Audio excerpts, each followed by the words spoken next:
دې سره ملاو شي. دا د دې دنیا د ټولو څخه شریف حیوانات دي. دې ته وایي پولټري برډ. دا برایلر دي، دا لایر دي، دا بریډر دي، دا ګولډن مصری دي، دا استرالوپ دي او دا فینسی برډ دي.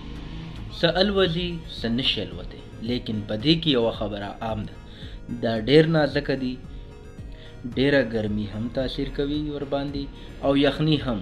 خو اوس یخني زیاته شوي. اوس د یخنۍ په اړه به تاسو ته زه یو درې څلور مشکلات او د دې مشکلاتو حل به در سره شریکوم. په دې کې میډیکل سټور دوايانې هم دي او په دې کې طبي نسخې هم شته. د ویډیو په اول کې د دواګانو په اړه معلومات درکوم او په آخره کې طبي نسخې در سره شریکوم تر څو ستاسو خرچه کمه راشي. لږې یخنۍ سره هم په چرګانو کې تنفسي مشکلات رامنځته کیږي.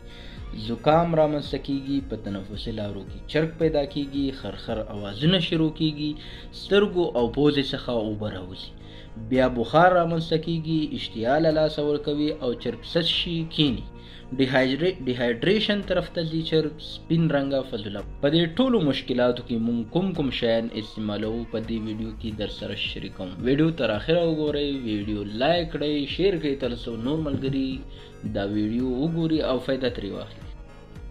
ټولو څخه مخکې ORS یا اورل ریهایډریټ سلوشن په یخنۍ کې ORS استعمال باید وکړو. د چرګانو په اوبو کې که مونږ هره دوا کاروو باید ORS پکې واچول شي.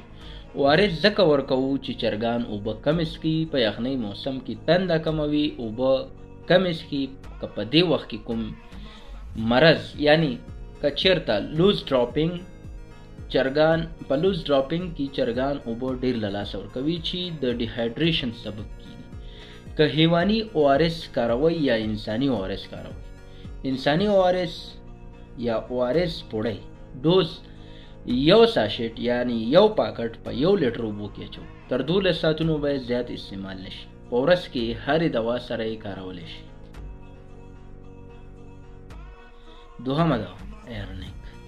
په دې کې سیډوپیډرین او آیبوبروفین. آیبوبروفین د پاراسیټامول په شان کار کوي، په پړسو کې کار کوي، سوزش کموي، بخار کموي. دوهم دی سیډوپیډرین. دا د تنفسي پایپونو په سوزش کار کوي. په زکام کې، سر پړسو وي، په سیړلي کې یا د کوریزا په کیس کې چرګ یخنۍ ووهي، تا ته معلومات کیږي چې سترګو او پوزې څخه اوبه راځي، سترګې بندېږي. کوریزا کیس کې تاسو په دې کیس کې ایرنیک استعمالولی شي.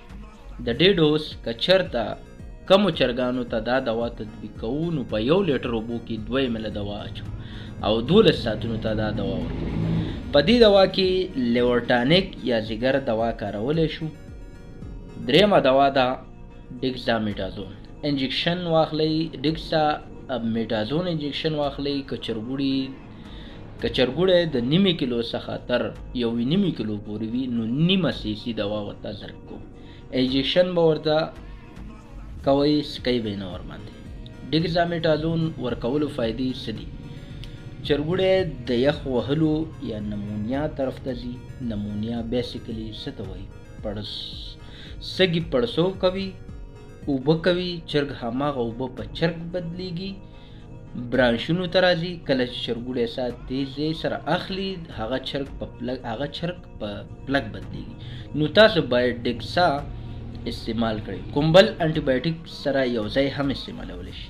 د دې څخه وروسته دوا راځي پاراسیټامول یا آیبوبروفین. د دې دواړو کار یو شان دی. په بخار کې کار کوي او سوزش کموي. یا چرګوړی زخم ولري، سر پړسوب کړی وي، په خپو کې زخم وي یا په بڼکو کې زخمي شوي وي یا بخار وي چرګوړی، نو انټي بایوټیک سره دا سرپ کارولی شو. دې څخه وروسته باید سرپ واخلو، د ټوخلو سرپ چې په هغې کې پنرامین وي. کله چې د چرګوړي د سترګو او پوزې څخه اوبه راځي نو تاسو دا دوا کارولی شي. د دې ډوز هم 2 ګرامه په 1 لیټر اوبو کې. اوس راځو طبي نسخې ته. په طبي نسخه کې د 2 شیانو کمبینیشن جوړو. 2 شیان سره مکس کوو لکه هوږه او ادرک. کله چې ادرک او هوږه مو میده کړه نو یوه کاشوغه یا یوه چمچه په 1 لیټر اوبو کې اچوو چې نیمه چمچه ادرک او نیمه چمچه هوږه کیږي.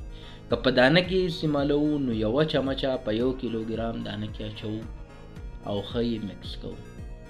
که اوبو کې جوش کوو نو 15 ګرامه هوږه او 15 ګرامه ادرک راخلو او په اوبو کې جوش کوو. کومې اوبه چې پاتې شوي هغه په 1 لیټر اوبو کې اچوو. په دې سره چې کوم زکام دی چرګوړو کې بدهضمي ده خېټه یې خرابوي څومره چینجي چې د چرګوړو په کولمو کې ټول ختموي او بخار به یې هم ختم شي. د دې څخه علاوه د اجواین استعمال لازمي باید وشي. اجواین 15 ګرامه په 1 کیلوګرام دانه کې اچوو. که چېرته تاسو غواړئ د اجواین په اړه زه تاسو ته ویډیو جوړه کړم نو په کمنټ سیکشن کې ماته ولیکئ چې د اجواین په اړه ویډیو جوړ. څومره کمنټونه چې زیات وي هماغومره به انشاءالله د ویډیو جوړولو چانس هم